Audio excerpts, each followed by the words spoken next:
Hello friends, मैं हूं मोनिका और स्वागत करती हूं आप सभी का मोनिका फूड वर्ल्ड में। आज फिर से लेके आई हूं मैं एक और नई रेसिपी, छोले भटूरे, जो खाने में टेस्टी तो होंगे ही, साथ में इन्हें बनाना भी बहुत ही आसान होगा। तो चलिए फ्रेंड्स, बनाते हैं छोले भटूरे। सबसे पहले हम भटूरे का आटा लगाएंगे, जिसके लिए आप लेंगे 2 कप मैदा।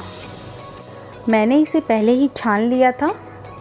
अब हम इसमें डालेंगे 1 टीस्पून इनो या फिर 1 छोटा पाउच पूरा।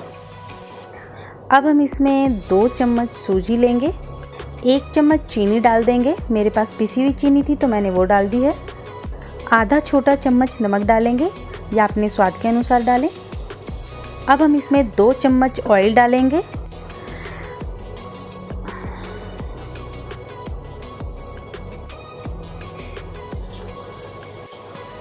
अब इसे मैं एक बार अच्छे से मिला लेते हैं। अब हम इसमें 3 चम्मच दही डालेंगे।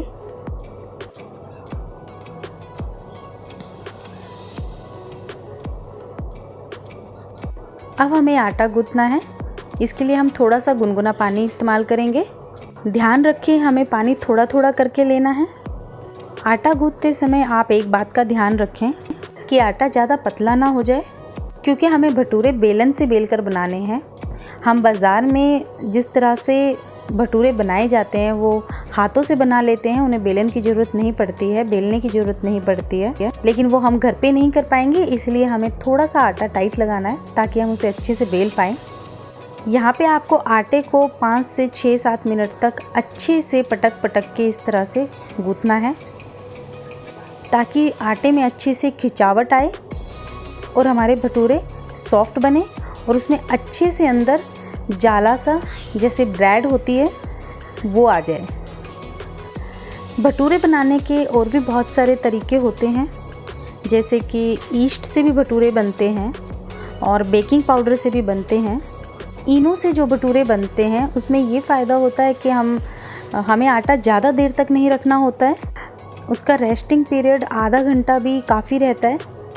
हमें इसके लिए खमीर उठाने की टेंशन नहीं रहती है और हमारे भटूरे बहुत अच्छे बन जाते हैं, बिल्कुल फूले फूले से। तो यहाँ पे हमारा डो बनकर बिल्कुल तैयार है। मैं इस पर थोड़ा सा ऑयल लगा देती हूँ।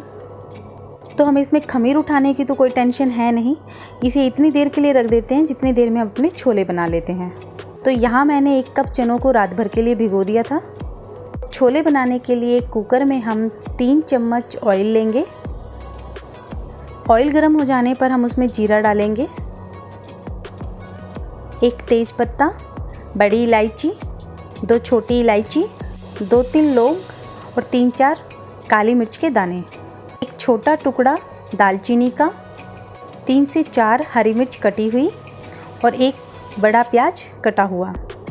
अब हमें प्याज को गोल्डन ब्राउन होने तक भूनना है। साथ साथ हम चाय पत्ती का पानी उबाल लेते हैं। इसके लिए हमें एक भगोने में 1 कप पानी चाहिए और उसमें हम 2 टीस्पून चाय पत्ती डाल देंगे और उसे अच्छे से उबलने देंगे। यहाँ हमारी प्याज अच्छे से गोल्डन ब्राउन हो चुकी है। अब यहाँ पर 1 छोटा चम्मच पिसा हुआ अनारदाना डाल दें। अगर अनारदाना ना हो तो आप इसमें 1 छोटा चम्मच अमचूर पाउडर डाल दें। अब हम इसमें हल्दी डालेंगे, लाल मिर्च पाउडर डालेंगे, 3 चम्मच सूखा धनिया पाउडर डालेंगे, 1 चम्मच अदरक लहसुन का पेस्ट डालें या क्रश करके डालें। अब हम इसमें टमाटर डाल देंगे। अब हम अच्छे से इसे मिला लेंगे। अब इसे ढककर टमाटर अच्छे से सॉफ्ट होने तक पकाना है।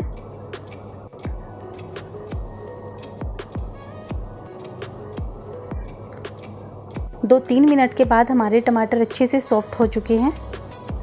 अब हम इन्हें अच्छे से चला लेंगे। उधर हमारा चाय पत्ती का पानी भी अच्छे से उबल चुका है। अब हम गैस बंद कर देते हैं। मसाला अच्छे से भुन चुका है। अब आप छोले कुकर में डाल दें।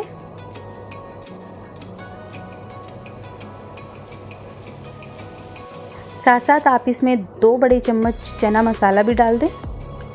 अब आप इसे एक बार अच्छे से मिला लें।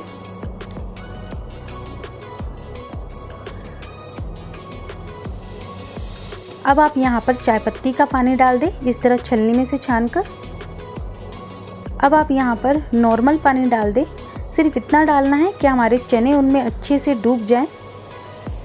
बहुत ज़्यादा पानी नहीं डालना है। अब इसमें अपने स्वाद के अनुसार नमक डाल दें। आखिर में आधा छोटा चम्मच बेकिंग सोडा। बेकिंग सोडा बिल्कुल भी स्किप नहीं करना है, बहुत ज़रूरी है डालना। इससे चने अंदर तक सॉफ्ट हो जाते हैं और टेस्ट भी अच्छा आता है। अब कुकर बंद करके 5 से 6 सीटियाँ लगवा दें। कुकर ठंडा हो जाने के बाद खोलें और देखिए हमारे छोले कितने अच्छे से बनके तैयार हुए हैं और कलर कितना अच्छा आया है। आप छोलों को उंगली से इस तरह फोड़ के देख लें, छोले बिल्कुल अच्छे से गल चुके हैं।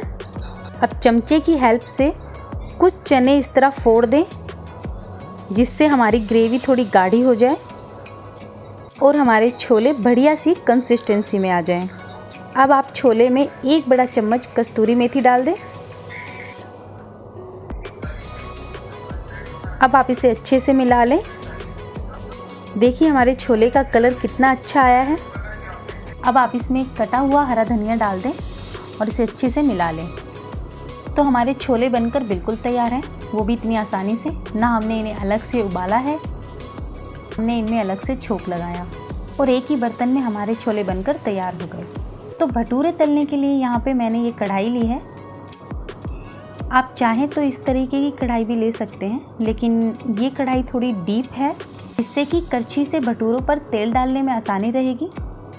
तो जब तक हमारा तेल गर्म हो रहा है तब तक हम अपने भटूरे बना लेते हैं। तो ये हमारा आटा है, आप इसकी पहले ही छोटी छोटी लोइयाँ बना के रख लें। अगर आपका आटा थोड़ा पतला है और आप हाथ से इस तरह से भटूरे बना सकते हैं तो आप बिल्कुल हाथ से बना लें। मैंने यहाँ पे एक भटूरा आपको हाथ से बनाकर दिखाया है। तेल अच्छे से गर्म हो चुका है, हम इसमें डाल देते हैं अपने भटूरे को। भटूरे फुलाने का सिंपल सा एक यही फंडा है कि तेल अच्छा गर्म हो और आप अपने भटूरे पर करछी की हेल्प से जल्दी जल्दी ऑयल डालते रहें, जिससे कि हमारा भटूरा आसानी से फूल जाएगा।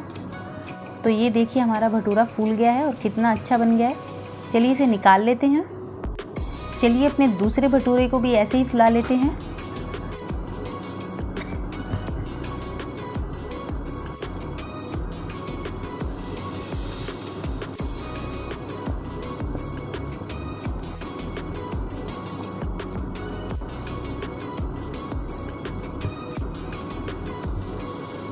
तो चलिए अगर आप हाथ से भटूरे नहीं बना पा रहे हो तो आप इस तरह बेलन से बेलकर बना लें। आप चाहें तो चकले पर भी बेल सकते हैं, लेकिन भटूरों का साइज़ थोड़ा बड़ा होता है और अगर आप बड़े भटूरे बनाना चाहते हो तो आपको सरफेस पर ही इनको बेलना पड़ेगा। शेप और साइज़ आप पर डिपेंड करता है, आप कितना बड़ा भटूरा बनाना चाहते हैं या आप उसको कैसी शेप देना चाहते हैं। तो ये भटूरा भी हमारा बिल गया है, ये हम तेल में डाल देते हैं। इस तरह करछी से उस पर जल्दी जल्दी गरम तेल डालें ताकि हमारा भटूरा तुरंत फूल जाए। हाँ, अगर आप बड़े बड़े भटूरे बनाना चाहते हो तो तेल ज़्यादा लें। तो हमारा ये भटूरा भी बनकर तैयार हो गया है। चलिए इसे निकाल लेते हैं। इसी तरह हम अपने सारे भटूरे बना लेंगे।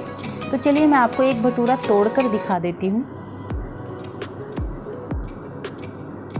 ये कितना सॉफ्ट बना है और इसके अंदर कितना अच्छा जाला सा आया है। इनों से जो हम आटा गूंथकर भटूरे बनाते हैं वो ज़्यादा ऑयली भी नहीं लगते हैं, तो आप इन्हें घर पे ज़रूर ट्राई करें। अलग अलग तरीके के भटूरे बनाने की रेसिपी अगर आपको चाहिए तो आप कमेंट करके ज़रूर बताएं।